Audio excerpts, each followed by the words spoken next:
जय श्री कृष्ण। जय श्री कृष्ण। जय श्री कृष्ण।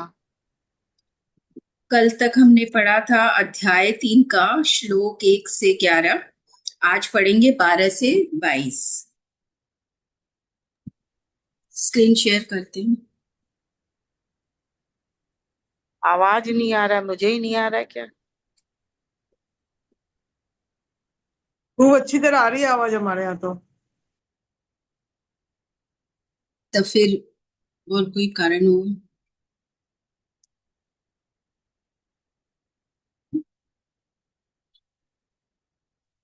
अभी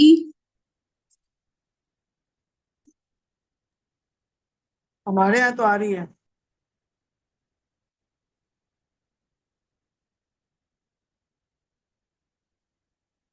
तो आरंभ करते हैं। ओम श्री परमात्मने नमः। अथ तृतीयो अध्यायः कर्मयोग। श्री भगवान उवाच। इष्टान् भोगान् हि वो देवा दास्यन्ते यज्ञभाविताः तैर्दत्तान् प्रदायेभ्यो यो भुङ्क्ते स्तेन एव सः।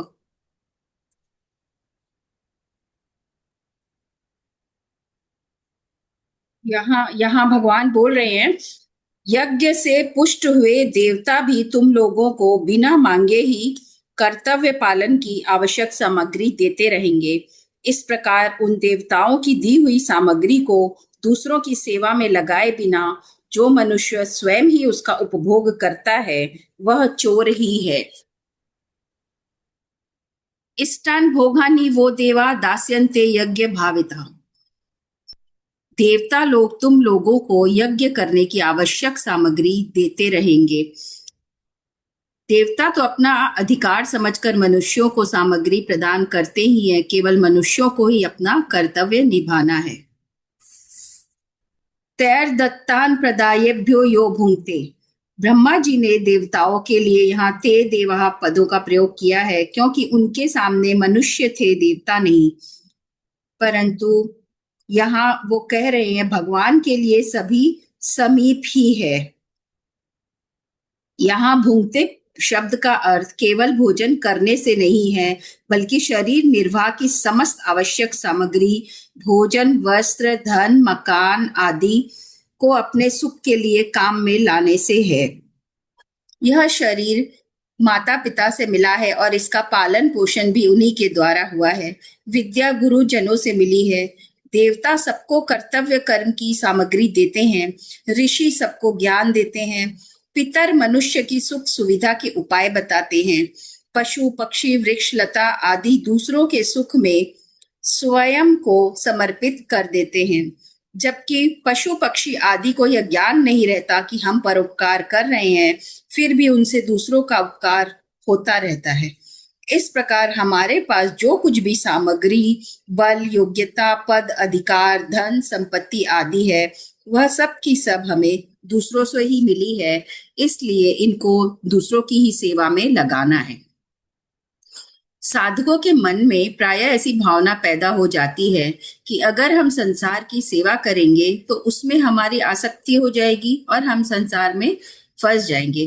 परंतु भगवान के वचनों से यह सिद्ध होता है कि फंसने का कारण सेवा नहीं है, बल्कि अपने लिए कुछ भी लेने का भाव है। इसलिए लेने का भाव छोड़कर देवताओं की तरह दूसरों को सुख पहुंचाना ही मनुष्य मात्र का परम कर्तव्य है। स्तेन एव सह, यहाँ इसका अर्थ है अपने कर्तव्य का पालन करने वाला मनुष्य सबको प्राप्त होने वाली सामग्री, अन्न जल वस्त्र आदि का भाग दूसरों को दिए बिना ही अकेला स्वयं ले लेता है, अकेला ही भोग लेता है, अतः वह चोर ही है। जो मनुष्य दूसरों को उनका भाग न देकर स्वयं अकेले ही भोग करता है वह तो चोर है ही, पर जो मनुष्य किसी भी अंश में अपना स्वार्थ सिद्ध करना चाहता है, अर्थात सामग्री को सेवा में लगाकर बदले में मान बढ़ाई आदि चाहता है, वह भी उतने अंश में चोर ही है। ऐसे मनुष्य का अंतःकरण कभी शुद्ध और शांत नहीं रह सकता है।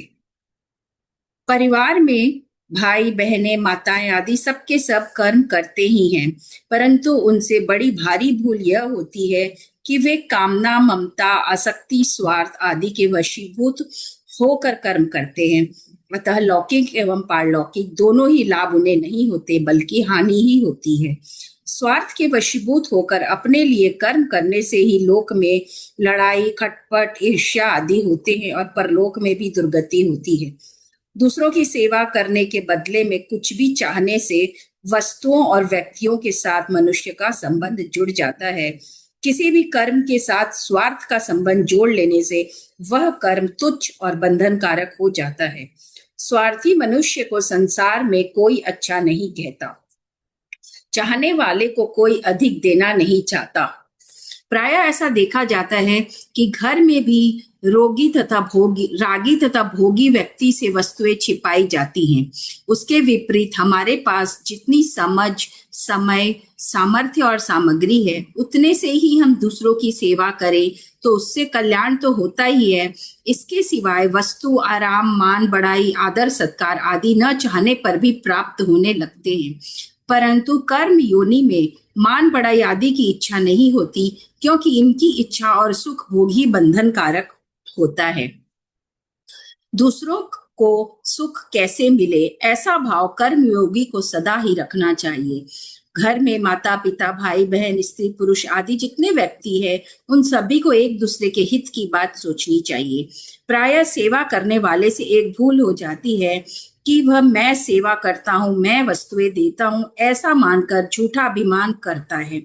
बल्कि सेवा करने वाला व्यक्ति सेव्य की वस्तु से ही सेव्य को देता है। जैसे माँ का दूध उसके अपने लिए ना होकर बच्चे के लिए ही है, ऐसे ही मनुष्य के पास जितनी सामग्री है वह उसके अपने लिए ना होकर दूसरों के लिए ही है। अतः मनुष्य को प्राप्त सामग्री में ममता करने अर्थात उसे अपनी और अपने लिए मानने का अधिकार नहीं है। ममता करने पर भी प्राप्त सामग्री तो सदा रहेगी नहीं, केवल ममता रूप बंधन रह जाएगा। इसी कारण भगवान कहते हैं कि वस्तुओं को अपनी मानकर स्वयं उनका भोग करने वाला मनुष्य चोर ही है।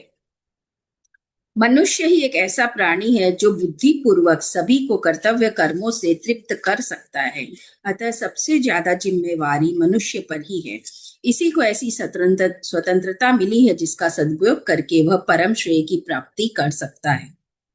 देवता आदि तो अपने कर्तव्य का पालन करते ही हैं। यदि मनुष्य अपने कर्तव्य का पालन नहीं करता तो देवताओं में ही नहीं बल्कि त्रिलोकी भर में हलचल उत्पन्न हो जाती है और परिणाम स्वरूप अतिवृष्टि, कम वर्षा, अधिक वर्षा, भूकंप, ये सब प्राकृतिक प्रकोप होने लग जाते हैं। भगवान भी कहते हैं कि यदि मैं सावधानी पूर्वक कर्तव्य का पालन न करूं तो समस्त लोग नष्ट भ्रष्ट हो जाएंगे। जिस तरह बैलगाड़ी का कोई एक पहिया भी, चलती हुई बैलगाड़ी का कोई एक पहिया भी खंडित हो जाए तो उससे पूरी बैलगाड़ी को झटका लगता है। इसी तरह गतिशील सृष्टि का ये जो चक्र है, इसमें एक व्यक्ति भी अपने कर्तव्य से विमुख होता है तो उसका विपरीत प्रभाव संपूर्ण सृष्टि पर पड़ता है। इसके विपरीत जैसे शरीर का एक भी पीड़ित रोगी अंग ठीक होने पर संपूर्ण शरीर का स्वतः हित होता है, अपने आप ही हित होता है, ऐसे ही अपने कर्तव्य का ठीक ठीक पालन करने वाले मनुष्य के द्वारा संपूर्ण सृष्टि का अपने आप हित होता है। प्रजापति ब्रह्मा जी ने देवता और मनुष्य दोनों को अपने अपने कर्तव्य का पालन करने की आज्ञा दी है। देवता आदि सब मर्यादा से चलते हैं, केवल मनुष्य ही अपनी बेसमझी से मर्यादा को भंग करता है। उसे दूसरों की सेवा करने के लिए जो सामग्री मिली है उस पर वह अपना अधिकार समझ बैठता है। अनंत जन्मों के कर्म बंधन से छुटकारा पाने के लिए मनुष्य को स्वतंत्रता मिली है, किंतु वह इसका दुरुपयोग करके कर्म और कर्म फल में ममता आसक्ति कर बैठता है। फलस्वरूप नया बंधन उत्पन्न करके वह स्वयं फंस जाता है और आगे अनेक जन्मों तक दुख पाने की तैयारी कर लेता है। अतः मनुष्य को चाहिए कि उसे जो कुछ सामग्री मिली है उससे वह त्रिलोकी की सेवा करे, अर्थात उस सामग्री को वह भगवान, देवता, ऋषि, पितर, मनुष्य आदि समस्त प्राणियों की सेवा में लगा दे। जो कुछ सामग्री प्राप्त हुई है वह सबकी सब दूसरों की सेवा लगा देने पर कोई को यह शंका होगी कि कर्मयोगी का जीवन निर्वाह कैसे होगा। वास्तव में यह शंका शरीर के साथ अपनी एकता मानने से, अर्थात शरीर को ही अपना आत्मा मानने से पैदा होती है, परंतु कर्म योगी शरीर से अपना संबंध नहीं मानता, उसे संसार का और संसार के लिए ही मानकर उसी की सेवा में लगा देता है। उसकी दृष्टि अविनाशी स्वरूप पर रहती है, नाशवान शरीर पर नहीं। जिसकी दृष्टि शरीर पर रहती है वही ऐसी शंका कर सकता है कि कर्मयोगी का जीवन निर्वाह कैसे होगा।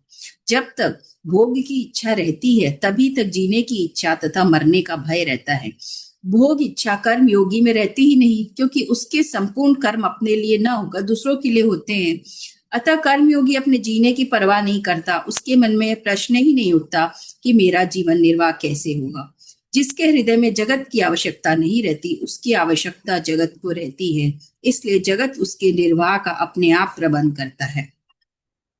जिनका जीवन परोपकार के लिए ही समर्पित है, ऐसे पशु पक्षी कीट पतंग वृक्ष लता आदि सभी साधारण प्राणियों के भी जीवन निर्वाह का जब प्रबंध है, तब शरीर सहित मिली हुई सब सामग्रियों को प्राणियों के हित में व्यय करने वाले मनुष्य के जीवन निर्वाह का प्रबंध न हो, यह ऐसा कैसे संभव है।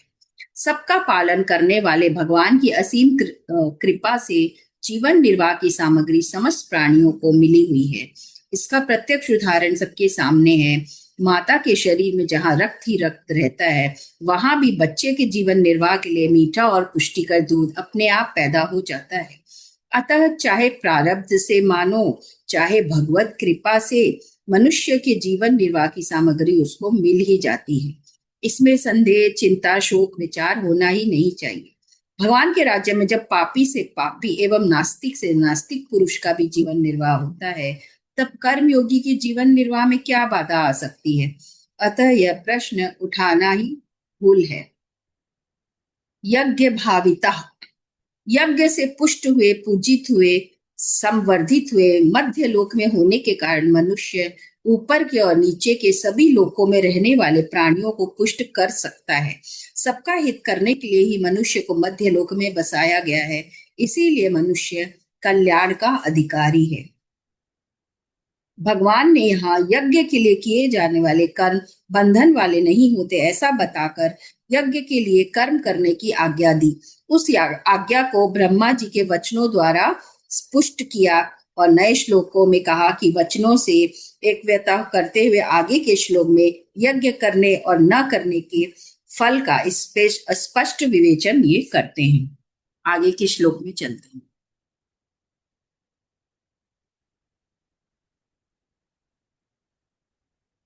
यज्ञशिष्टाशिनः सन्तो मुच्यन्ते सर्वकिल्बिषः भुञ्जते ते त्वघं पापा ये पचन्त्यात्मकारणात्।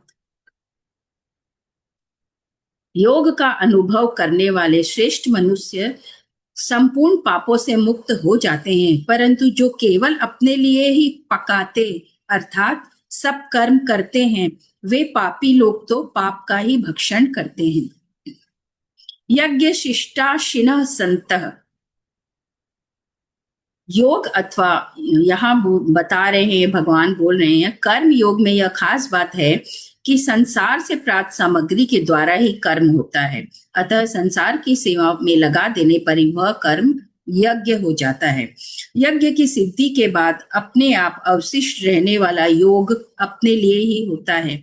यह योग समता ही, यह योग यानी जो समता का भाव है, यही यज्ञ शेष है, यही यज्ञ शेष है, जिसे भगवान ने चौथे अध्याय में अमृत कहा है। मुच्यन्ते सर्व किल्बिषः, इसका अर्थ है संपूर्ण पापों से अर्थात बंधनों से नहीं। इसका अर्थ है भगवान ने यहाँ सर्व पद भी दिया है, जिसका विशेष तात्पर्य यह हो जाता है कि यज्ञ शेष का अनुभव करने पर मनुष्य में किसी भी प्रकार का बंधन नहीं रहता।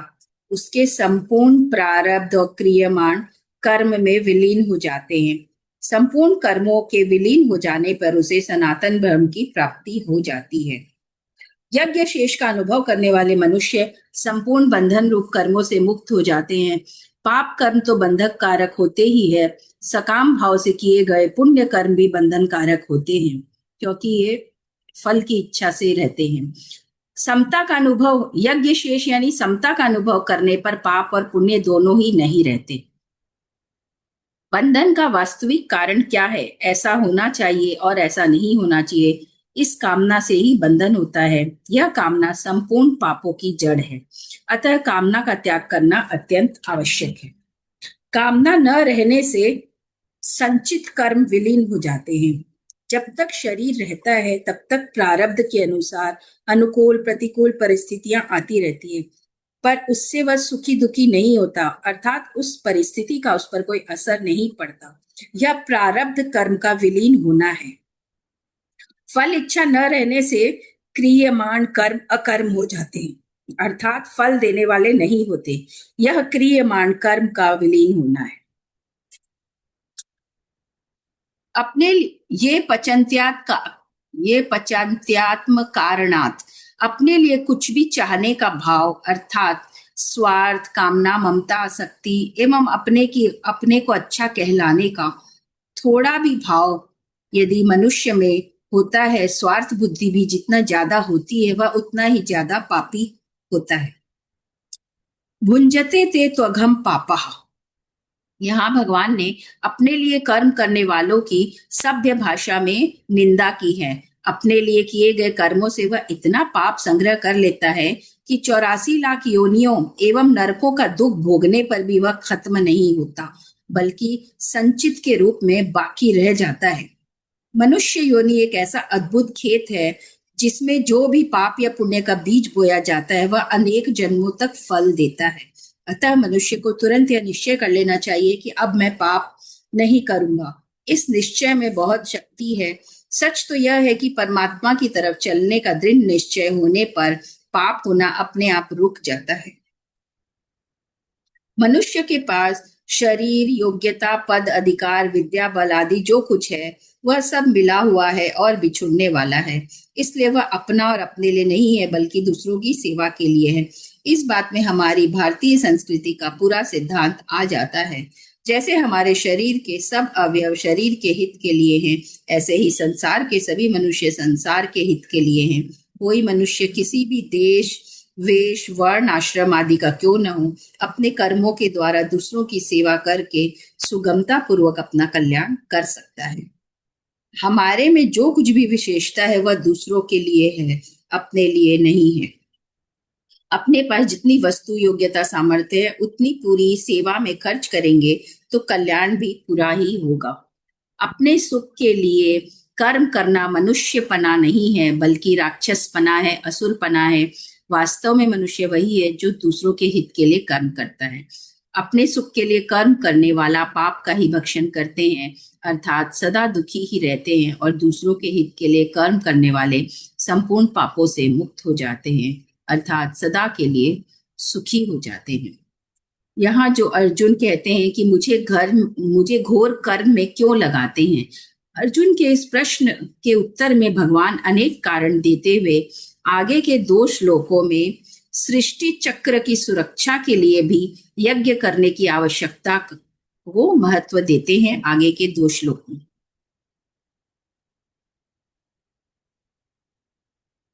अन्नाद् भवन्ति भूतानि पर्जन्यादन्न संभवः यज्ञाद् भवति पर्जन्यो यज्ञः कर्म समुद्भवः। कर्म ब्रह्मोद्भवं विद्धि ब्रह्माक्षर समुद्भवं तस्मात् सर्वगतं ब्रह्म नित्यं यज्ञे प्रतिष्ठितम्। संपूर्ण ये इन 2 श्लोकों में, श्लोक नंबर 14 और 15 में भगवान कह रहे हैं संपूर्ण प्राणी अन्न से उत्पन्न होते हैं। अन्न की उत्पत्ति वर्षा से होती है, वर्षा यज्ञ से होती है, यज्ञ कर्मों से संपन्न होता है, कर्मों को वेद से उत्पन्न जान, वेद को अक्षर ब्रह्म से प्रकट हुआ जान। इसलिए सर्वव्यापी परमात्मा यज्ञ में हमेशा स्थित है, निरंतर स्थित है। अनाद् भवन्ति भूतानि, प्राणों को धारण करने के लिए जो खाया जाता है वह अन्न कहलाता है। जिस प्राणी का जो खाद्य है, जिसे ग्रहण करने से उसके शरीर की उत्पत्ति, भरण और पुष्टि होती है, उसे ही यह अन्न नाम से कहा गया है। जैसे मिट्टी का कीड़ा मिट्टी खाकर जीता है तो मिट्टी ही उसके लिए अन्न है। मनुष्य, पक्षी आदि और उद्भिज वृक्ष आदि, अंडज पक्षी, सर्प, चींटी आदि और स्वेदज, ये चारों प्रकार के प्राणी अन्न से ही उत्पन्न होते हैं और उत्पन्न होकर अन्न से ही जीवित रहते हैं। पर्जन्यादन संभव, समस्त खाद्य पदार्थों की उत्पत्ति जल से होती है। घास फूस अनाज आदि तो जल से होते ही हैं। मिट्टी के उत्पन्न होने में भी जल ही कारण है। अन्न, जल, वस्त्र, मकान आदि शरीर निर्वाह की सभी सामग्री स्थूल या सूक्ष्म रूप से जल से संबंध रखती है और जल का आधार वर्षा है। यज्ञाद भवति पर्जन्य, यहाँ यज्ञ शब्द मुख्य रूप से आहुति देने की क्रिया का वाचक है, परंतु गीता के सिद्धांत और कर्म योग के प्रस्तुत प्रकरण के अनुसार यहाँ यज्ञ शब्द संपूर्ण कर्तव्य कर्मों का उपलक्षक है। यज्ञ में त्याग की ही मुख्यता होती है। आहुति को देने में अन्न, घी आदि चीजों का त्याग है। दान करने में वस्तु का त्याग है। तप करने में अपने सुख भोग का त्याग है। कर्तव्य कर्म करने में अपने स्वार्थ, आराम आदि का त्याग है। अतः यज्ञ शब्द यज्ञ, दान, तप आदि संपूर्ण शास्त्र विहित क्रियाओं का उपलक्षक है। बृहदारण्यक उपनिषद में एक कथा आती है। प्रजापति ब्रह्मा जी ने देवता, मनुष्य और असुर इन तीनों को रचकर उन्हें द इस अक्षर का उपदेश दिया, द का। देवताओं के पास भोग सामग्री की अधिकता होने के कारण उन्होंने द का अर्थ दमन करो समझा। मनुष्यों में संग्रह की प्रवृत्ति अधिक होने के कारण उन्होंने द का अर्थ दान करो समझा। असुरों में दूसरों को कष्ट देने का भाव अधिक होने के कारण उन्होंने द का अर्थ दया करो समझा। इस प्रकार देवता, मनुष्य और असुर तीनों को दिए गए उपदेश का अर्थ दूसरों का हित करने में ही है। वर्षा के समय मेघ जो गर्जना करता है वह आज भी ब्रह्मा जी के उपदेश दमन करो, दान करो, दया करो के रूप से कर्तव्य कर्मों की याद दिलाता है। अपने कर्तव्य कर्म का पालन करने से वर्षा कैसे होगी? वचन की अपेक्षा अपने आचरण का असर दूसरों पर अधिक पड़ता है। मनुष्य अपने अपने कर्तव्य कर्म का पालन करेंगे तो उसका असर देवताओं पर भी पड़ेगा, जिससे वे भी अपने कर्तव्य का पालन करेंगे, वर्षा करेंगे। इस विषय में एक कहानी है कि चार किसान बालक थे। चार बालक थे किसान के। आषाढ़ का महीना आने पर भी वर्षा नहीं हुई तो उन्होंने विचार किया कि हल चलाने का समय आ गया है। वर्षा नहीं हुई तो न सही, हम तो समय पर अपने कर्तव्य का पालन कर लेते हैं। ऐसा सोचकर उन्होंने खेत में जाकर हल चलाना शुरू कर दिया। मोरों ने उनको हल चलाते देखा तो सोचा कि बात क्या है, वर्षा तो अभी हुई नहीं है, फिर ये हल क्यों चला रहे हैं। जब उनको पता लगा कि ये अपने कर्तव्य का पालन कर रहे हैं तब उन्होंने विचार किया कि हम अपने कर्तव्य का पालन करने में पीछे क्यों रहें। ऐसा सोचकर मोर भी बोलने लग गए। मोरों की आवाज सुनकर मेघों ने विचार किया कि आज हमारी गर्जना सुने बिना मोर कैसे बोल रहे हैं। सारी बात पता लगने पर उन्होंने सोचा कि हम अपने कर्तव्य से क्यों हटे और उन्होंने भी गर्जना शुरू कर दी। मेघों की गर्जना सुनकर इंद्र ने सोचा कि क्या बात है। जब उनको मालूम हुआ कि वे अपने कर्तव्य का पालन कर रहे हैं तब उसने सोचा कि अपने कर्तव्य का पालन करने में मैं ही पीछे क्यों रहूं। ऐसा सोचकर इंद्र ने भी मेघों को वर्षा करने की आज्ञा दे दी। यज्ञ कर्म समुद्भव, निष्काम भाव पूर्वक किए गए जाने वाले लौकिक और शास्त्रीय सभी कर्मों का नाम यज्ञ है। निष्काम भाव पूर्वक किए गए सारे लौकिक और शास्त्रीय सभी विहित कर्मों का नाम यज्ञ है। ब्रह्मचारी के लिए अग्निहोत्र करना यज्ञ है। ऐसे ही स्त्रियों के लिए रसोई बनाना यज्ञ है। आयुर्वेद का ज्ञाता केवल लोगों के हित के लिए वैद्यक कर्म करे तो उसके लिए वही यज्ञ है। इसी तरह विद्यार्थी अपने अध्ययन को, व्यापारी अपने व्यापार को यज्ञ मान सकते हैं। इस प्रकार वर्ण, आश्रम, देश, काल की मर्यादा रखकर निष्काम भाव से किए गए सभी शास्त्र विहित कर्तव्य कर्म यज्ञ रूप होते हैं। यज्ञ किसी भी प्रकार का हो, क्रियाजन्य ही होता है। संख्या, भिलावा आदि विषयों को भी वैद्य लोग जब शुद्ध करके औषध रूप में देते हैं तब वे विष भी अमृत की तरह होकर बड़े बड़े रोगों को दूर करने वाले बन जाते हैं। इसी प्रकार कामना, ममता, आसक्ति, पक्षपात, विषमता, स्वार्थ, अभिमान आदि ये सब कर्मों में विष के समान है। कर्मों के इस विषैले भाग को निकाल देने पर वे कर्म अमृतमय होकर जन्म मरण रूप महान रोग को दूर करने वाले बन जाते हैं। ऐसे अमृतमय कर्म ही यज्ञ कहलाते हैं। कर्म ब्रह्मोद्भवम विद्धि। वेद कर्तव्य कर्मों को करने की विधि बताते हैं।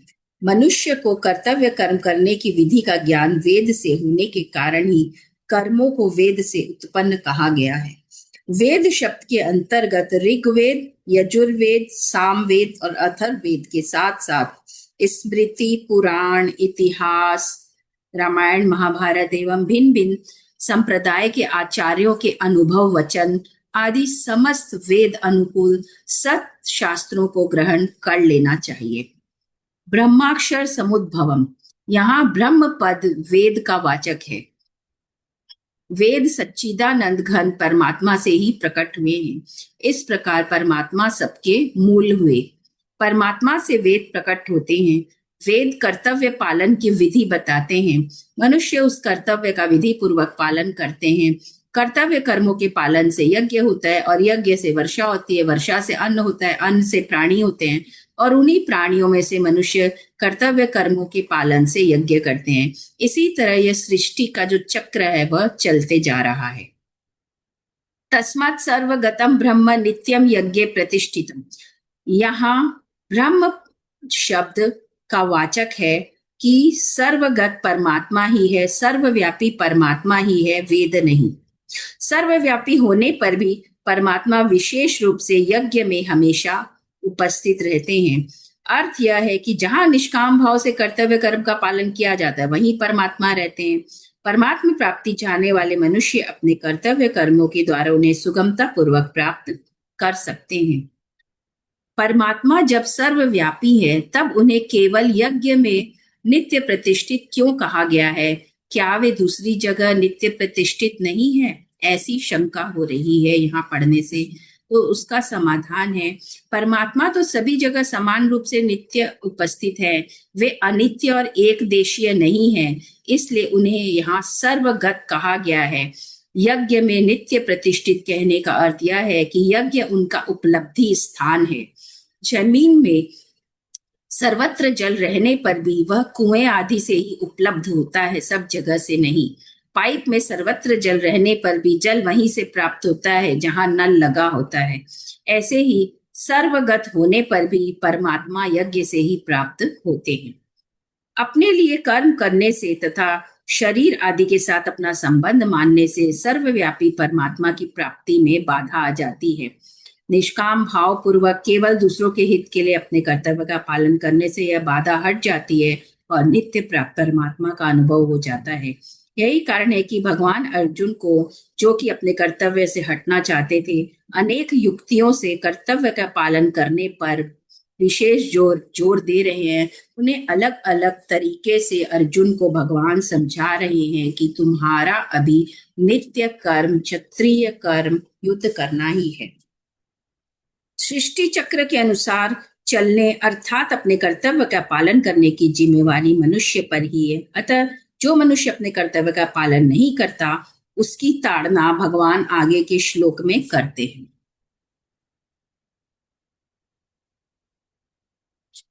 एवं प्रवर्तितं चक्रम नानुवर्तयति यः अघायुरिन्द्रियारामो मोघम पार्थ सजीवति। यहाँ भगवान कह रहे हैं कि हे पार्थ, जो मनुष्य इस लोक में इस प्रकार परंपरा से प्रचलित सृष्टि चक्र के अनुसार नहीं चलता, वह इंद्रियों के द्वारा भोगों में रमण करने वाला पापमय जीवन बिताने वाला मनुष्य व्यर्थ ही जीता है, उसके जीने का कोई अर्थ नहीं है।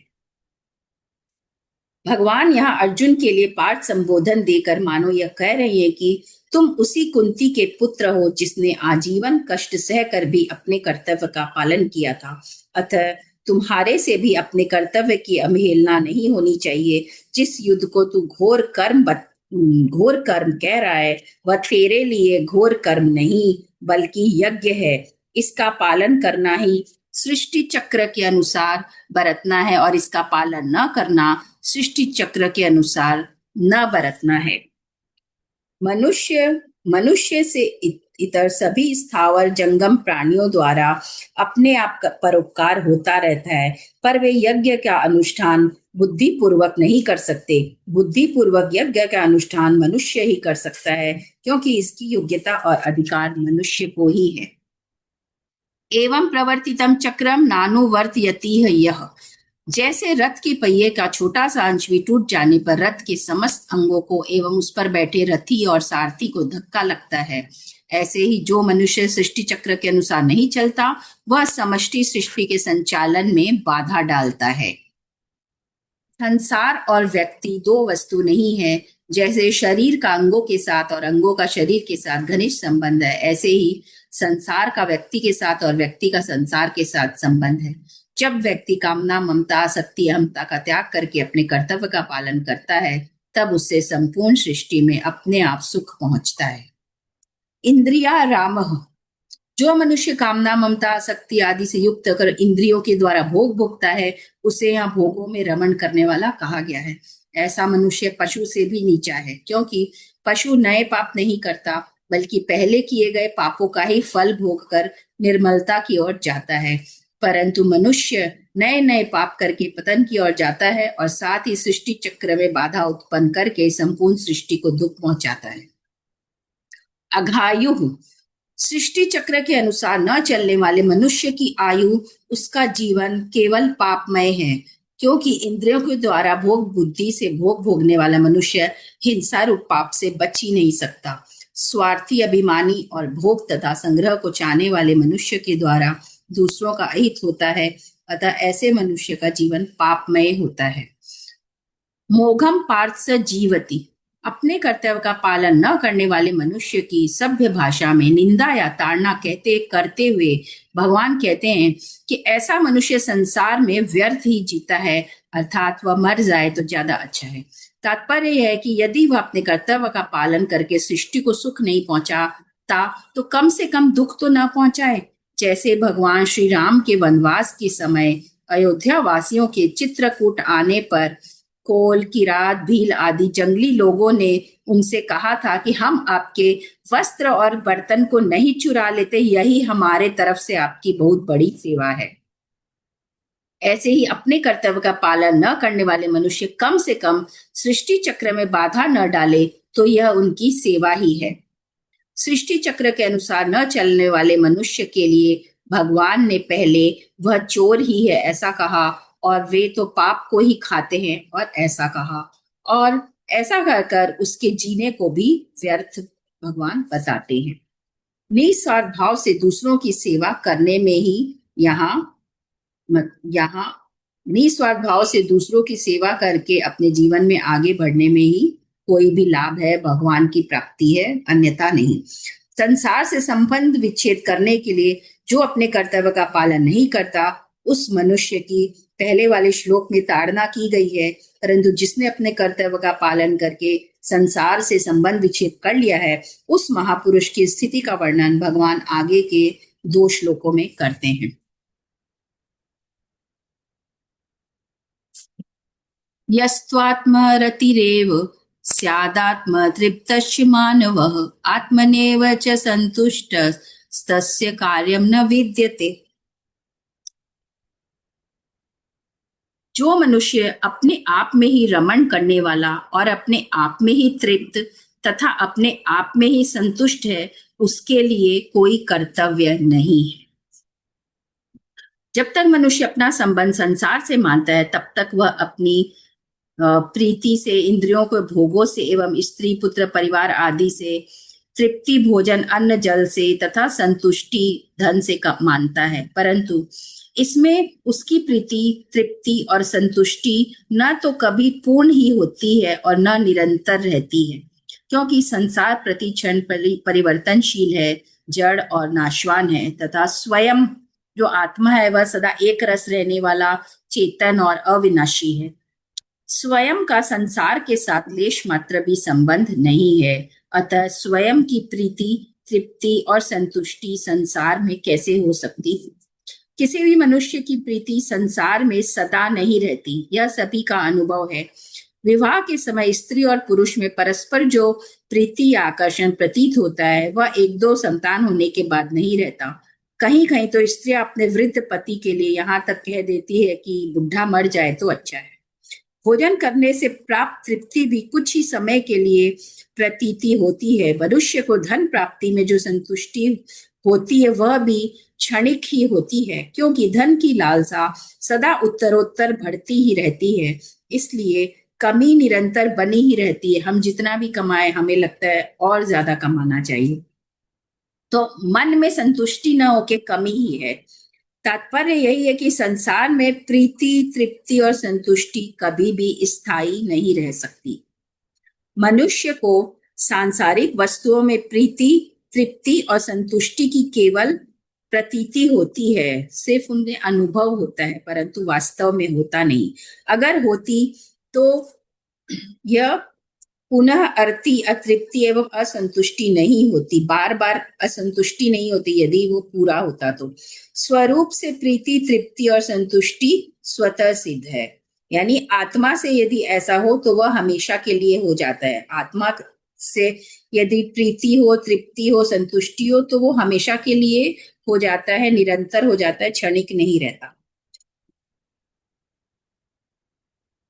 जब जीव भूल से संसार के साथ अपना संबंध मान लेता है तब वह प्रीति, तृप्ति और संतुष्टि को संसार में ढूंढने लगता है और इसके लिए वस्तुओं की कामना करने लगता है। कामना के बाद वह वस्तु मिलती है, तब मन में स्थित कामना के निकलने के बाद दूसरी कामना करने लग जाता है।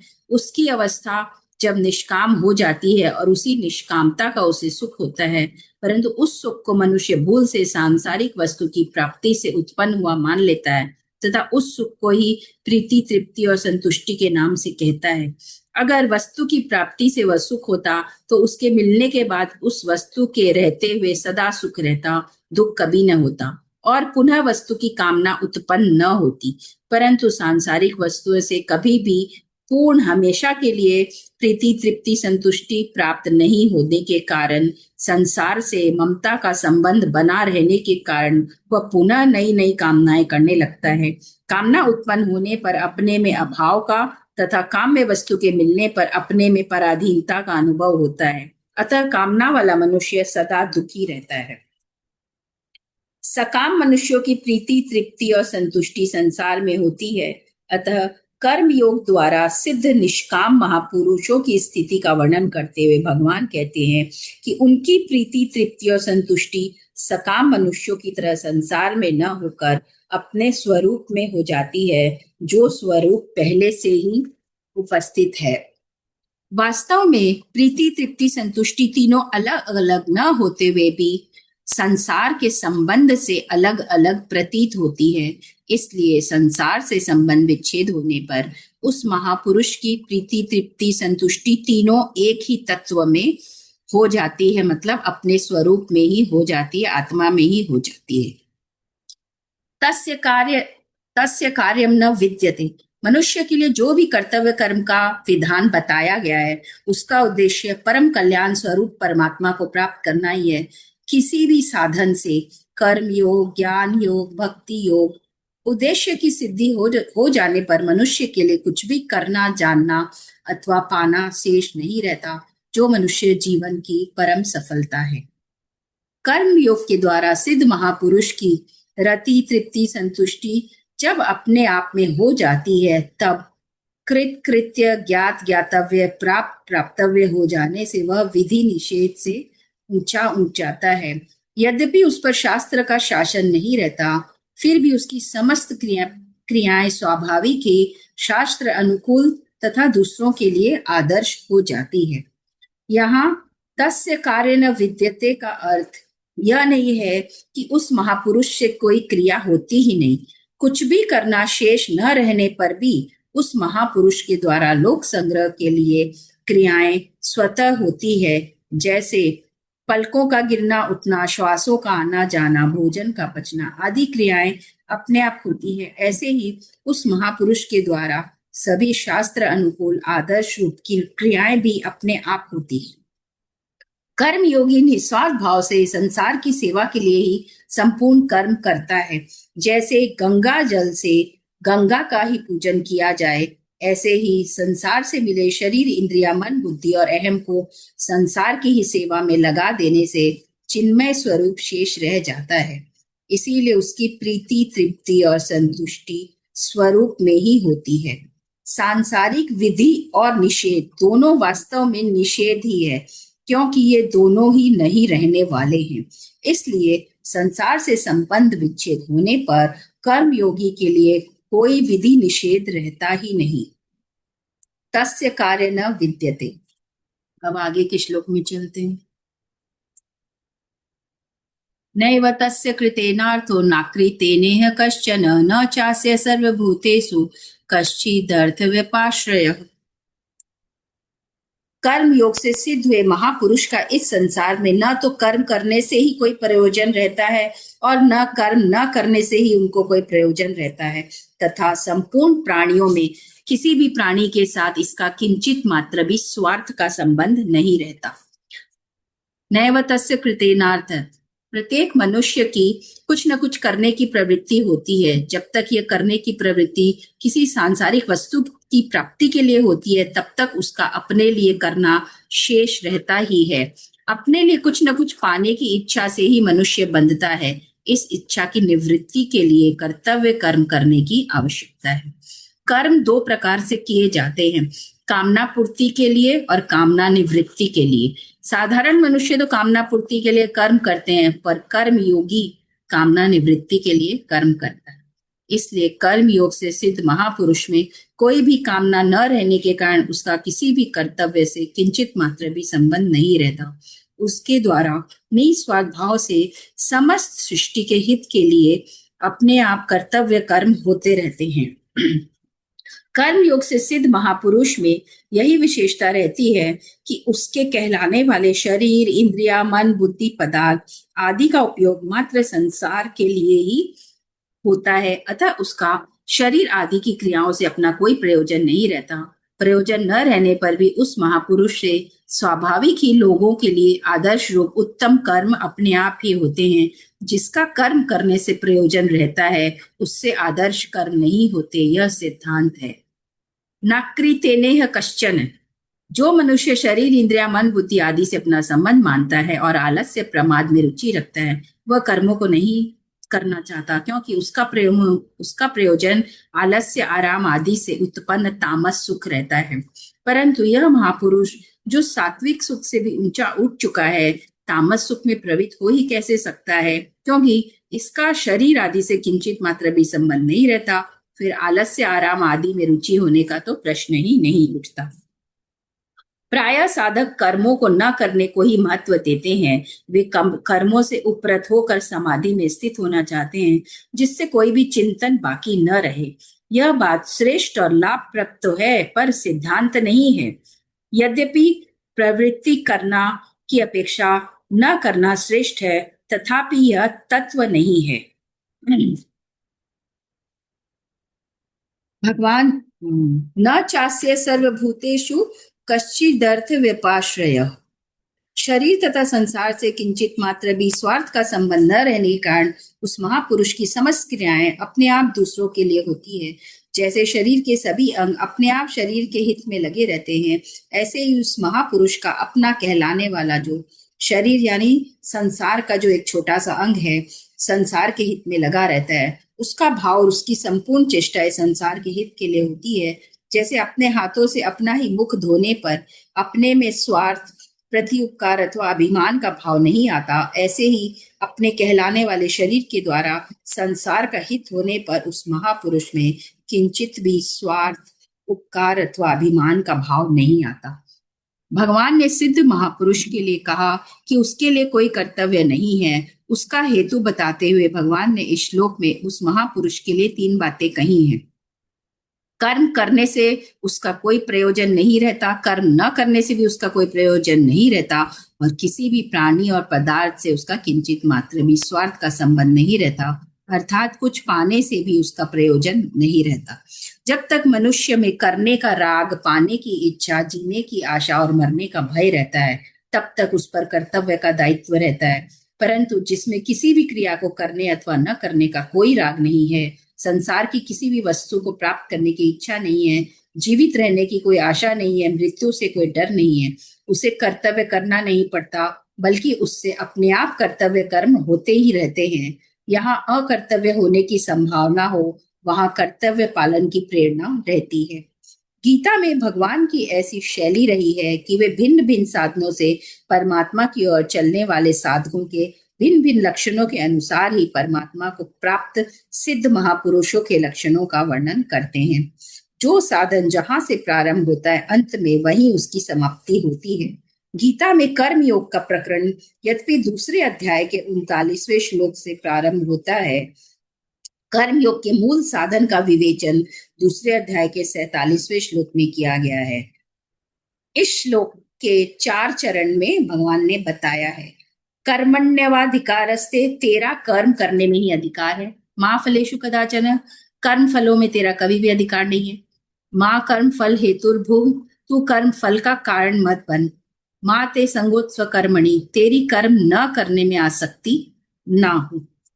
कर्तव्य का संबंध प्रत्येक परिस्थिति से जुड़ा हुआ है, इसलिए प्रत्येक परिस्थिति में कर्तव्य निहित रहता है। केवल सुख लोलुपता से ही मनुष्य कर्तव्य को भूल जाता है। यदि वह निस्वार्थ भाव से सेवा करके अपनी सुख लोलुपता मिटा डाले, जीवन के सभी दुखों से छुटकारा पाकर परम शांति को प्राप्त हो सकता है। इस परम शांति की प्राप्ति में सबका समान अधिकार है। संसार के सर्वोपरि पदार्थ, पद आदि सबको समान रूप से मिलने संभव नहीं है, किंतु परम शांति सबको समान रूप से मिलती है। परमात्मा तत्व को प्राप्त हुए कर्म योगी महापुरुष का न तो किसी वस्तु से कोई संबंध रहता है, न व्यक्ति से, न क्रिया से। उसकी दृष्टि में एक चिन्मय सत्ता के सिवाय कुछ नहीं रहता।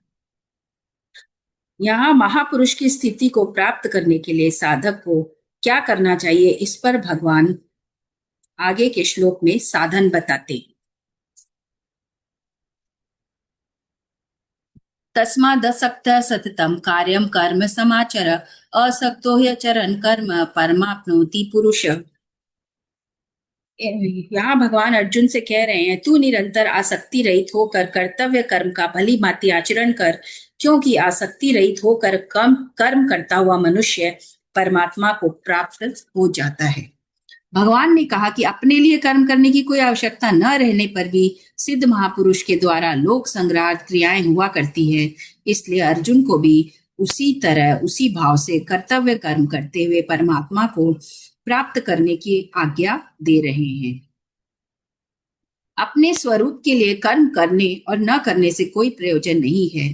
कर्म सदैव दूसरों के लिए होता है, अपने लिए नहीं। अतः दूसरों के लिए कर्म करने से कर्म करने का राग मिट जाता है और स्वरूप में स्थिति हो जाती है। आसक्ति ही पतन करने वाली है, कर्म नहीं। आसक्ति के कारण ही मनुष्य शरीर, इंद्रिया, मन, बुद्धि, जड़ पदार्थों से संबंध मानकर आराम, सुख, भोग के लिए तरह तरह के कर्म करता है। इस प्रकार आसक्ति पूर्वक माना हुआ संबंध ही मनुष्य के बारंबार जन्म मरण का कारण होता है। आसक्ति रहित होकर कर्म करने से जड़ता से संबंध विच्छेद हो जाता है। संसार से प्राप्त सामग्री को हमने अभी तक अपने लिए ही कर्म किए हैं, उसको अपने ही सुख, भोग और संग्रह में लगाया है। इसलिए संसार का हमारे पर ऋण है, जिसे उतारने के लिए केवल संसार के हित के लिए कर्म करना आवश्यक है। अपने लिए फल की कामना रख कर कर्म करने से पुराना ऋण तो समाप्त होता नहीं, नया ऋण और चढ़ जाता है।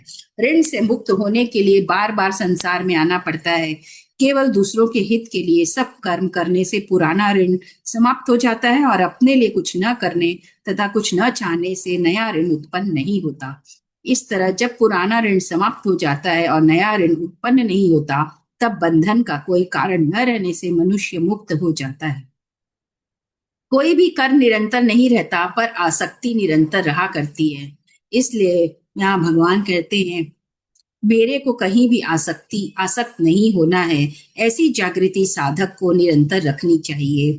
निरंतर आसक्ति रहित रहते हुए जो विहित कर्म सामने आ जाए, उसे कर्तव्य मात्र समझकर कर देना चाहिए। कार्यम अर्थात कर्तव्य उसे कहते हैं जिसको कर सकते हैं और जिसको अवश्य करना चाहिए। दूसरे शब्दों में कर्तव्य का अर्थ होता है अपने स्वार्थ का त्याग करके दूसरों का हित करना, दूसरों की उस शास्त्र विहित न्याय युक्त मांग को पूरा करना जिसे पूरा करने की सामर्थ्य हमारे में है। इस प्रकार कर्तव्य का संबंध परहित से है। कर्तव्य का पालन करने में सब स्वतंत्र है और समर्थ है, कोई पराधीन और असमर्थ नहीं है। हाँ, प्रमाद और आलस्य के कारण अकर्तव्य करने का बुरा अभ्यास हो जाने से तथा फल की इच्छा रहने से ही वर्तमान में कर्तव्य पालन कठिन मालूम देता है। कर्तव्य पालन के समान सुगम कुछ नहीं है। कर्तव्य का संबंध परिस्थिति के अनुसार होता है। मनुष्य प्रत्येक परिस्थिति में स्वतंत्रता पूर्वक कार्य कर्तव्य का पालन कर सकता है। कर्तव्य का पालन करने से ही आसक्ति मिटती है और अकर्तव्य करने तथा कर्तव्य न करने से आसक्ति और बढ़ती है। कर्तव्य अर्थात दूसरों के हित के लिए कर्म करने से वर्तमान की आसक्ति और कुछ न चाहने से भविष्य की आसक्ति मिट जाती है।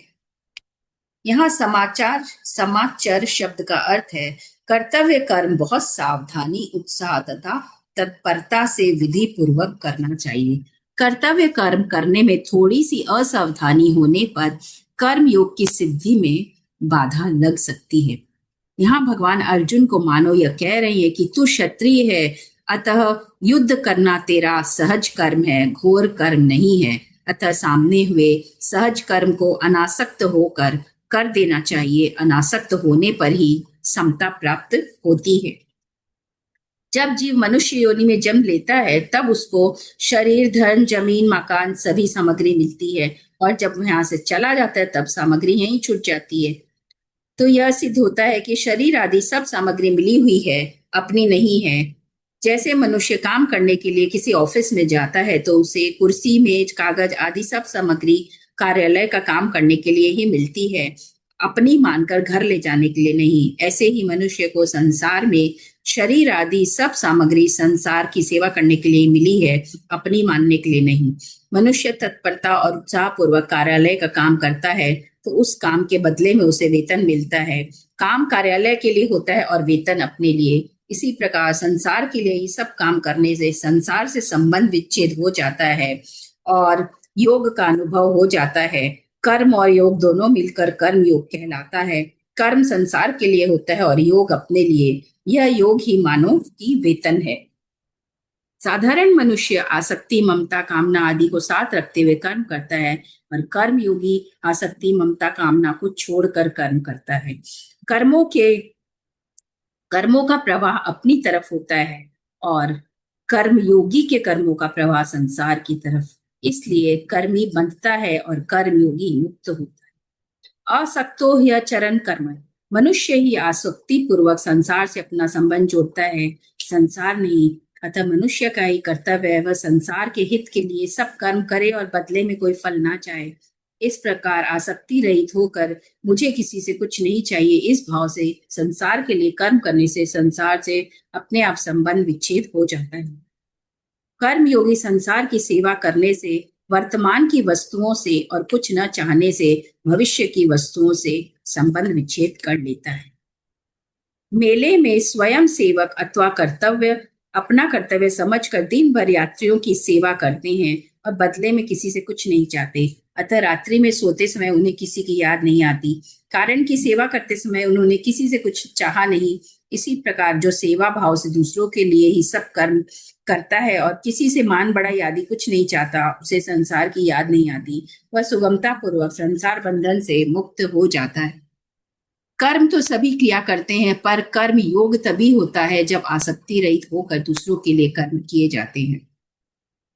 परम आपनोति पुरुषः, कर्म योगी के परमात्मा को प्राप्त होने की बात कहते हैं। साधक अपना रुचि, विश्वास और योग्यता के अनुसार किसी भी मार्ग, कर्म योग, ज्ञान योग, भक्ति योग पर क्यों न चले, उसके द्वारा प्राप्तव्य वस्तु एक परमात्मा ही है। प्राप्तव्य तत्व वही हो सकता है जिसकी प्राप्ति में विकल्प, संदेह और निराशा न हो तथा जो सदा हो, सब देश में हो, सब काल में हो, सभी के लिए हो, सबका अपना हो और जिस तत्व से कोई कभी किसी अवस्था में किंचित मात्र भी अलग न हो सके, अर्थात जो सबको सदा अभिन्न रूप से अपने आप प्राप्त हो। साधारण मनुष्य सभी कर्म अपने लिए करता है। अपने लिए कर्म करने से मनुष्य में कर्तृत्व अभिमान रहता है। कर्तृत्व में कारण है भोक्तृत्व। कर्म योगी भोग की आशा रखकर कर्म करता कि नहीं, भोग की आशा वाला मनुष्य कर्म योगी नहीं होता। जैसे अपने हाथों से अपना ही मुख धोने पर यह भाव नहीं आता कि मैंने बड़ा उपकार किया है, क्योंकि मनुष्य हाथ और मुख दोनों को अपने ही अंग मानता है। ऐसे ही कर्म योगी भी शरीर को संसार का ही अंग मानता है। अतः यदि अंग ने अंगी की सेवा की है तो इसमें कर्तृत्व अभिमान कैसा?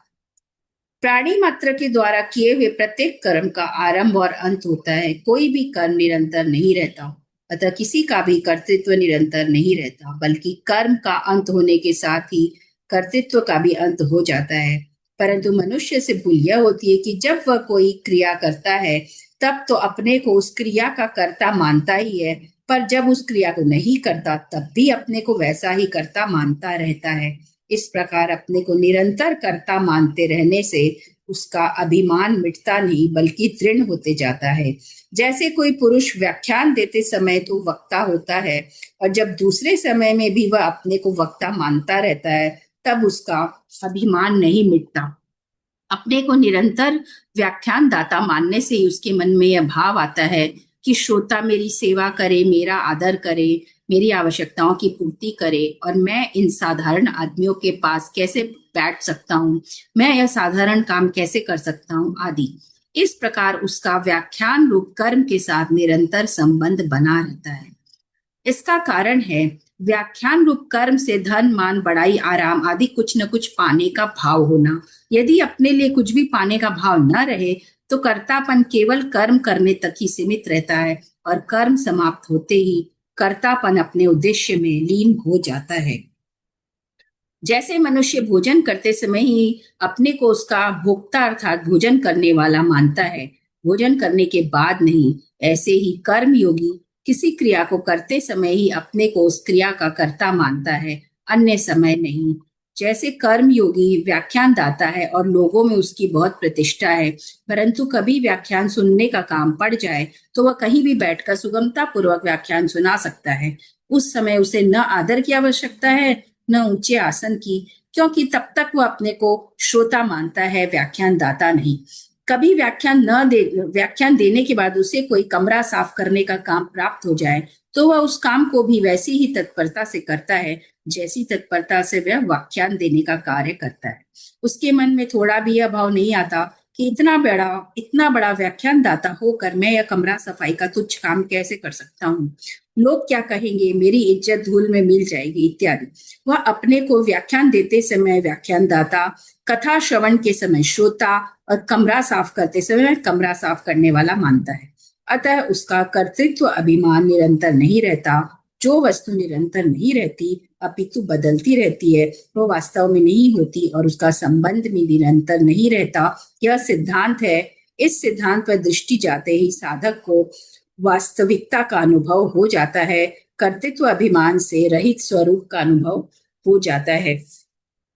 जैसे नाटक में हरिश्चंद्र का स्वांग नाटक के लिए ही होता है, और नाटक समाप्त होते ही हरिश्चंद्र रूप स्वांग के साथ ही त्याग हो जाता है। ऐसे ही कर्म योगी का कर्तापन भी स्वांग के समान केवल क्रिया करने तक ही सीमित रहता है।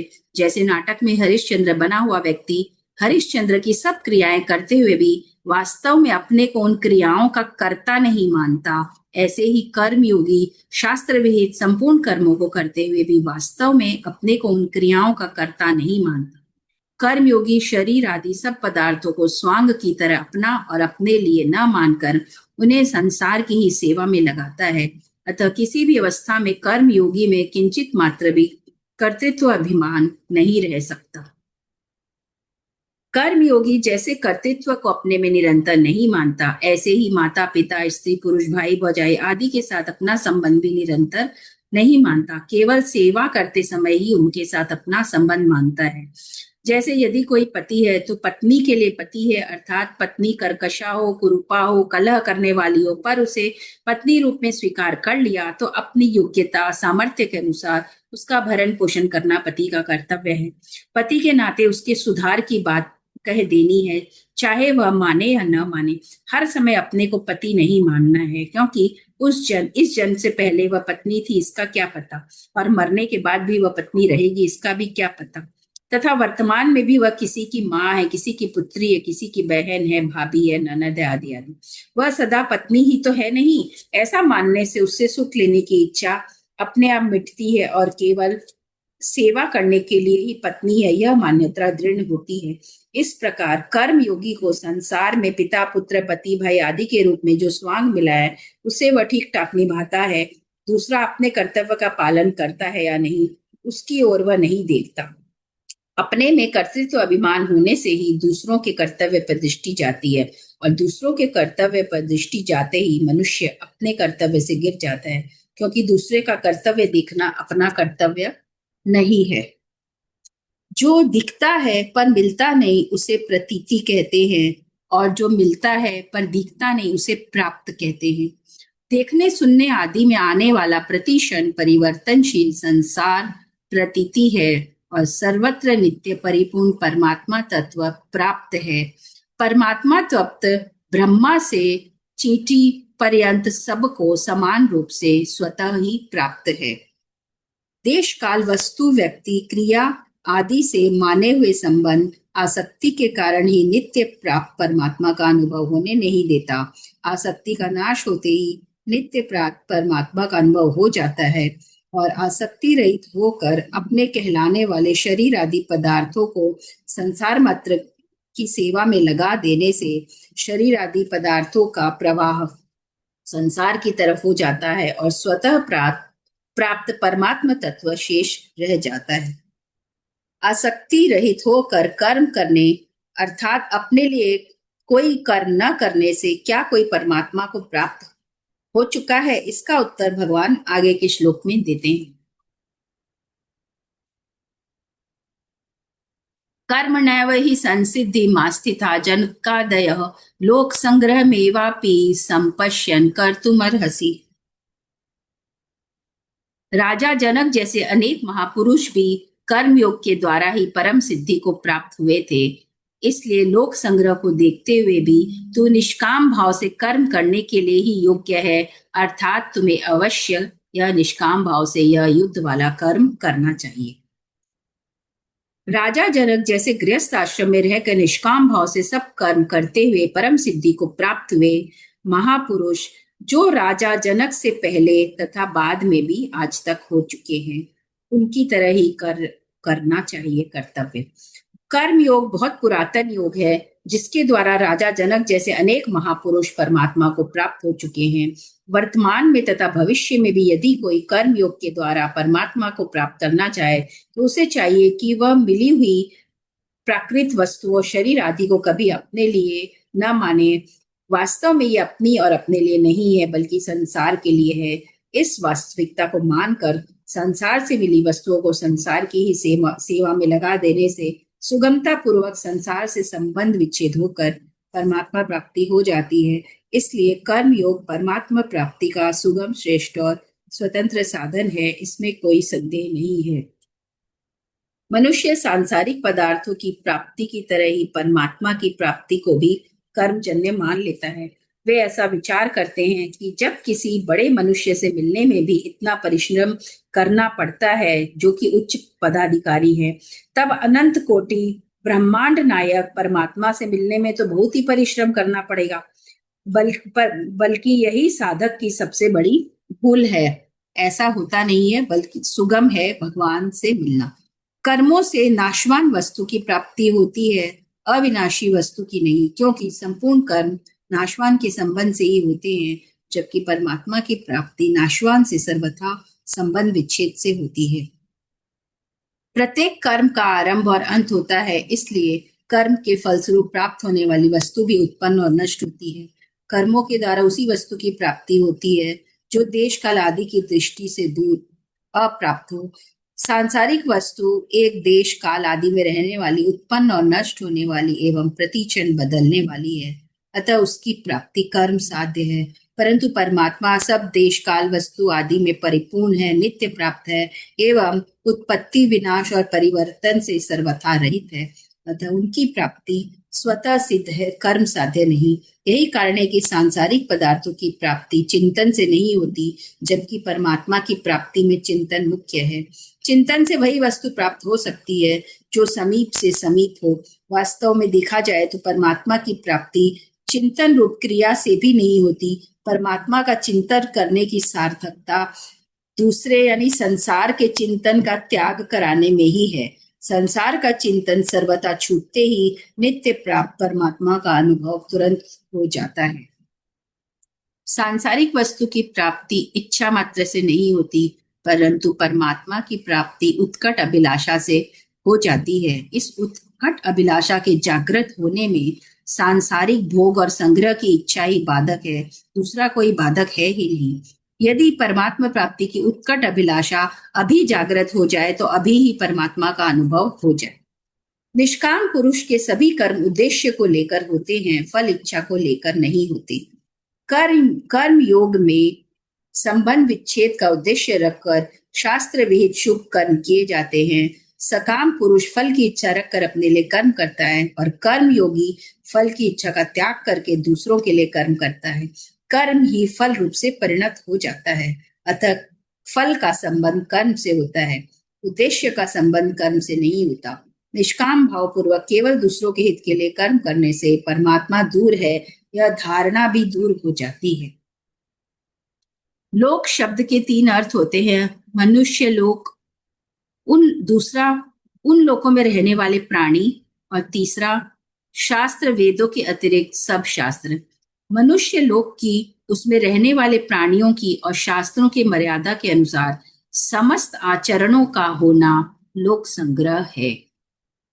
लोक संग्रह का अर्थ है लोक मर्यादा सुरक्षित रखने के लिए लोगों को असत से विमुख करके सत्य के सम्मुख कराने के लिए निस्वार्थ भाव पूर्वक कर्म करना। इसको गीता में यज्ञार्थ कर्म के नाम से भी कहा गया है। अपने आचरण में एवं वचनों से लोगों को असत से विमुख करके सत्य के सम्मुख कर देना बहुत बड़ी सेवा है, क्योंकि सत्य के सम्मुख होने से लोगों का सुधार एवं उद्धार हो जाता है। कोई भी कर्तव्य कर्म छोटा या बड़ा नहीं होता। छोटा से छोटा और बड़ा से बड़ा कर्म कर्तव्य मात्र समझकर सेवा भाव से करने पर समान ही है। देश काल परिस्थिति अवसर वर्ण आश्रम संप्रदाय आदि के अनुसार जो कर्तव्य कर्म सामने आ जाए वही कर्म बड़ा होता है। कर्म के स्वरूप और फल की दृष्टि से ही कर्म छोटा या बड़ा, घोर या सौम्य प्रतीत होता है। फल इच्छा का त्याग करने पर सभी कर्म उद्देश्य की सिद्धि करने वाले हो जाते हैं। अतः जड़ता से संबंध विच्छेद करने में छोटे बड़े सभी कर्म समान है। किसी भी मनुष्य का जीवन दूसरों की सहायता के बिना नहीं चल सकता। शरीर माता पिता से मिलता है, विद्या योग्यता शिक्षा आदि गुरुजनों से मिलती है। जो अन्न ग्रहण करते हैं वह दूसरों के द्वारा उत्पन्न किया गया होता है। जो वस्त्र पहनते हैं वो दूसरों के द्वारा बनाए गए होते हैं। जिस मकान में रहते हैं उसका निर्माण दूसरों के द्वारा किया गया होता है। जिस सड़क पर चलते हैं वह दूसरों के द्वारा बनाई गई होती है, आदि आदि। इस प्रकार प्रत्येक मनुष्य का जीवन निर्वाह दूसरों के आश्रित है। अतः हर एक मनुष्य पर दूसरों का ऋण है, जिसे उतारने के लिए यथाशक्ति दूसरों की निस्वार्थ भाव से सेवा करना आवश्यक है। अपने कहलाने वाले शरीर आदि संपूर्ण सांसारिक पदार्थों को किंचित मात्र भी अपना और अपने लिए न मानने से मनुष्य ऋण से मुक्त हो जाता है। कर्म योग मुक्ति का स्वतंत्र साधन है। जनक आदि राजाओं ने भी कर्म योग के द्वारा ही परम सिद्धि प्राप्त की, क्योंकि उन्होंने केवल दूसरों की सेवा के लिए, उनको सुख पहुंचाने के लिए ही राज्य किया, अपने लिए राज्य नहीं किया। तेरे को, यहाँ भगवान कह रहे हैं अर्जुन को, तेरे को लोगों में कर्म योग का यह आदर्श स्थापित करना चाहिए कि कर्म योग का पालन करने से परम सिद्धि की प्राप्ति हो जाती है। कर्म करने से लोक संग्रह कैसे होता है, इसका विवेचन भगवान आगे के श्लोक में करते हैं।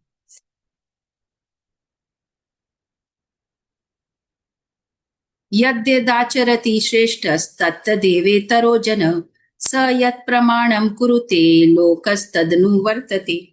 श्रेष्ठ मनुष्य जो जो आचरण करता है दूसरे मनुष्य वैसा वैसा ही आचरण करते हैं। वह जो कुछ प्रमाण कर देता है दूसरे मनुष्य उसी के अनुसार आचरण करते हैं।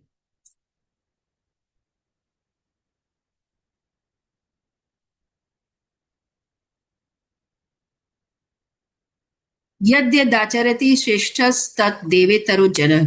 श्रेष्ठ पुरुष वही है जो संसार को और स्वयं को तत्व से जानता है। श्रेष्ठ पुरुष में अहंकार तो होता ही नहीं है। संसार से मिले हुए शरीर, धन, परिवार, पद, योग्यता, अधिकार आदि सब पदार्थ सदुपयोग करने अर्थात दूसरों की सेवा में लगाने के लिए ही मिले हैं। देने के भाव से समाज में एकता प्रेम उत्पन्न होता है और लेने के भाव से संघर्ष उत्पन्न होता है। देने का भाव उद्धार करने वाला, लेने का भाव पतन करने वाला। शरीर को मैं, मेरा अथवा मेरे लिए मानने से ही लेने का भाव उत्पन्न होता है। शरीर से अपना संबंध न मानने के कारण श्रेष्ठ पुरुष में लेने का भाव किंचित मात्र भी नहीं होता, अतः उसकी प्रत्येक क्रिया दूसरों का हित करने वाली ही होती है।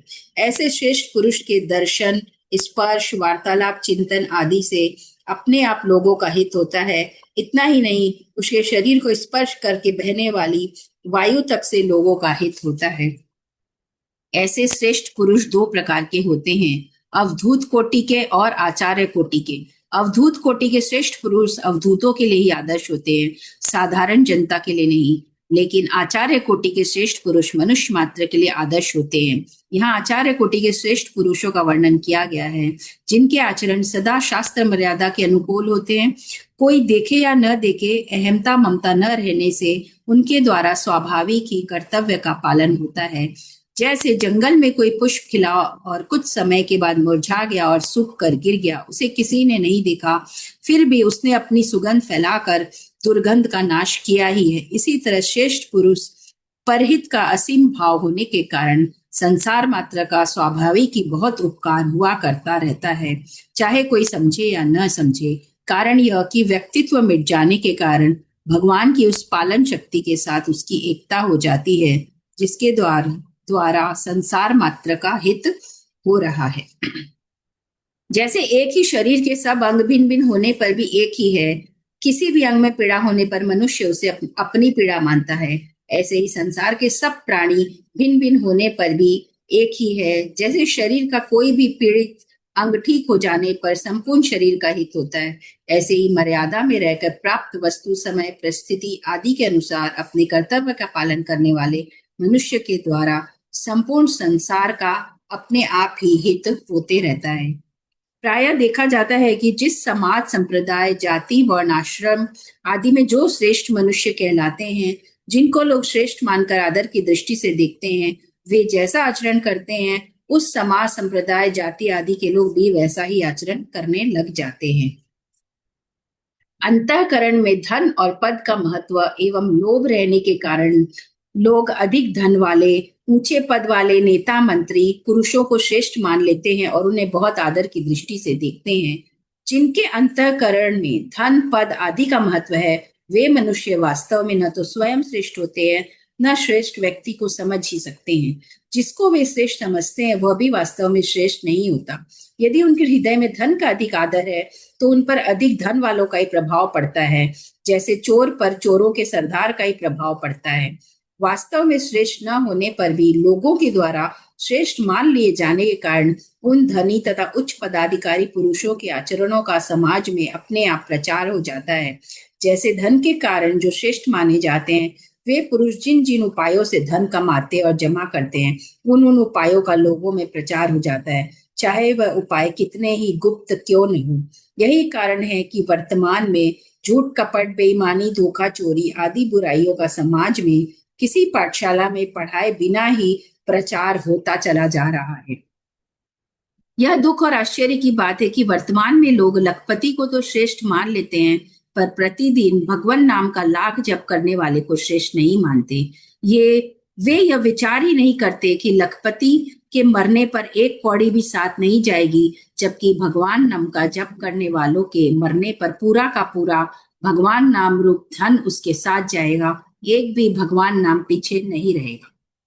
अपने अपने स्थान या क्षेत्र में जो पुरुष मुख्य कहलाते हैं, उन अध्यापक, व्याख्यानदाता, आचार्य, गुरु, नेता, शासक, महंत, कथावाचक, पुजारी आदि सभी को अपने आचरणों में विशेष सावधानी रखने की बहुत आवश्यकता है, जिससे दूसरों पर उनका अच्छा प्रभाव पड़े। इसी प्रकार परिवार के मुख्य व्यक्ति, मुखिया को भी अपने आचरणों में पूरा सावधानी रखने की आवश्यकता है, क्योंकि मुख्य व्यक्ति ही की ओर सबकी दृष्टि रहती है। रेलगाड़ी के चालक के समान मुख्य व्यक्ति पर विशेष जिम्मेवारी रहती है। रेलगाड़ी में बैठे अन्य व्यक्ति सोए भी रह सकते हैं, पर चालक को सदा जागृत रहना पड़ता है। उसकी थोड़ी सी असावधानी से दुर्घटना हो जाने की संभावना रहती है।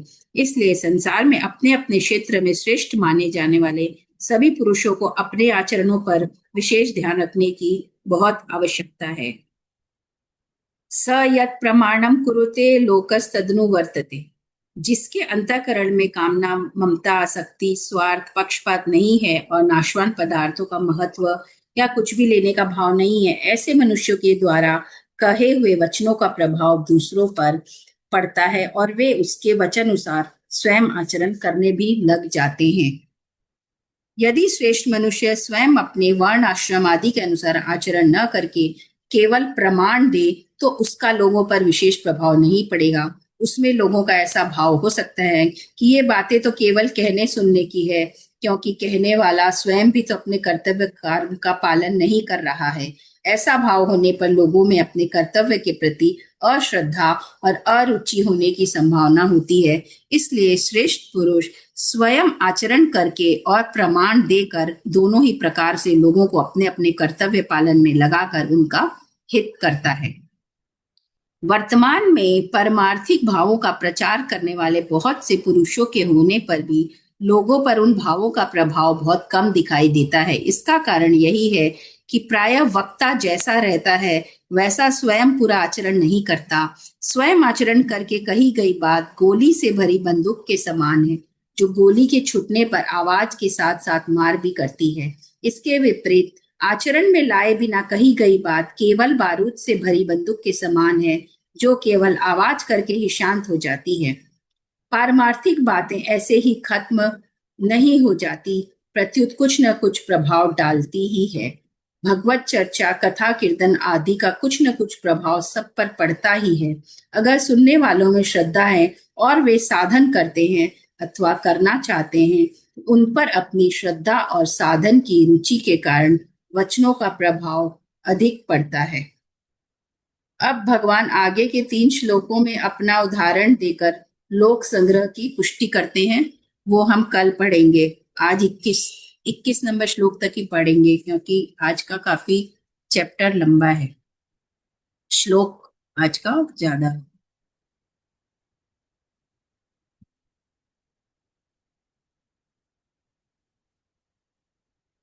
तो आज का में सबको क्या मुख्य बात क्या लगी? आज के 10 श्लोकों में मुख्य बात क्या है? कोई कुछ बोलना चाहेगा?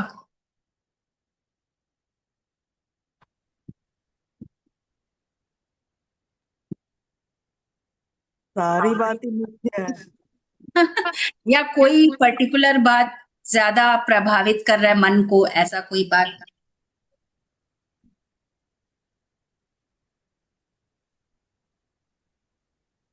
बहुत सुंदर है भाई, बहुत अच्छा लग रहा है सुनना। एक हमको तो एक ही चीज अच्छा, बहुत ही अच्छा लग रहा है। ठीक है, तो इस अध्याय में टोटल 43 श्लोक हैं।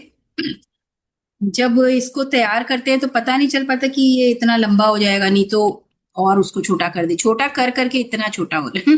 ज्यादा टाइम हो गया, हाँ आज 1.5 घंटा के आसपास हो गया टाइम।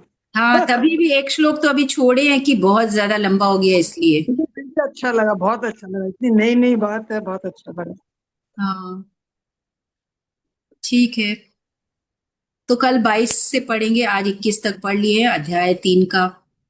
कल सैटरडे है, ओह, शनिवार। मंडे को करोगे मंडे तो को अच्छा ही लगेगा। करवा लो, पढ़ लो, और क्या है। नहीं, मंडे से करेंगे और अध्याय 3 का समाप्त होने के बाद कुछ दिन के लिए बीच में ब्रेक भी करना होगा। फिर कल कर लो, कल पढ़ा लो। शनिवार, अभी यार 2 दिन। नहीं, और कोई कोई जो मेरा बच जाता है वो सब करना होता है हमको शनिवार को। अच्छा, ठीक है। ठीक है, ठीक है तब। जय श्री जय श्री कृष्णा। कृष्णा। जय श्री कृष्णा। थैंक यू जय everyone. Shri Krishna. Thank you.